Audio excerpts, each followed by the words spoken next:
Ah oui, effectivement, là, on a un gros problème. Sandra, si j'étais toi, je détacherais ma ceinture. Ok, je décroche.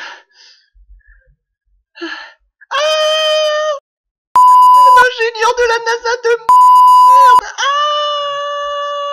Oups, c'était peut-être pas une super idée. Là, on a vraiment un très gros problème.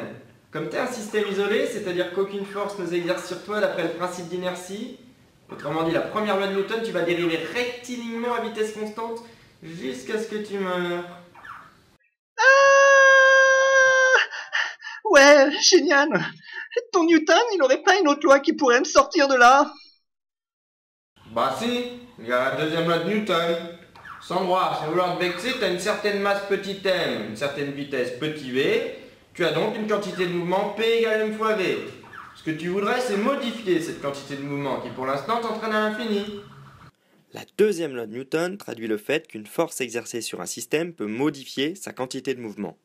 L'équation correspondante s'écrit somme des forces extérieures égale dérivée par rapport au temps de la quantité de mouvement P, c'est-à-dire dérivée par rapport au temps du produit M fois V.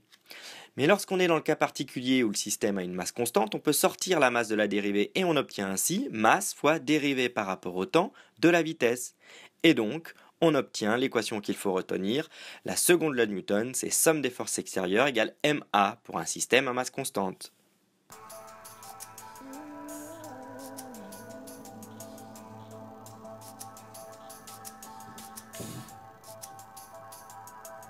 Ah,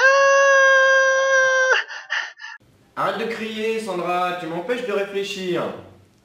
Je vois que tu as saisi le problème. Puisqu'aucune force ne s'exerce sur toi, ta quantité de mouvement n'a pas raison de changer. Ça, c'est vraiment embêtant.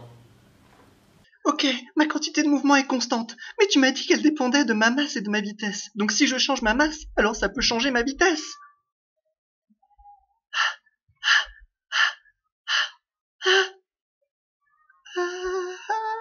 C'est peut-être pas le meilleur moment pour commencer un régime.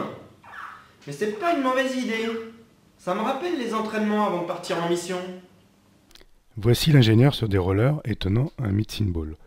Regardons ce qu'il se passe s'il envoie le medicine ball vers la gauche. Il se met à reculer. Essayons de comprendre pourquoi. Lorsque le système ingénieur plus medicine ball est immobile, sa quantité de mouvement est nulle. Ce système est soumis à des forces qui se compensent. Il est donc isolé. Sa quantité de mouvement va donc se conserver au cours du temps. En partant vers la gauche, la balle acquiert une certaine quantité de mouvement. L'ingénieur va alors acquérir une quantité de mouvement exactement opposée, car le système ingénieur plus balle doit garder une quantité de mouvement nulle. Voilà pourquoi l'ingénieur se déplace vers la droite. Il s'est déplacé par propulsion.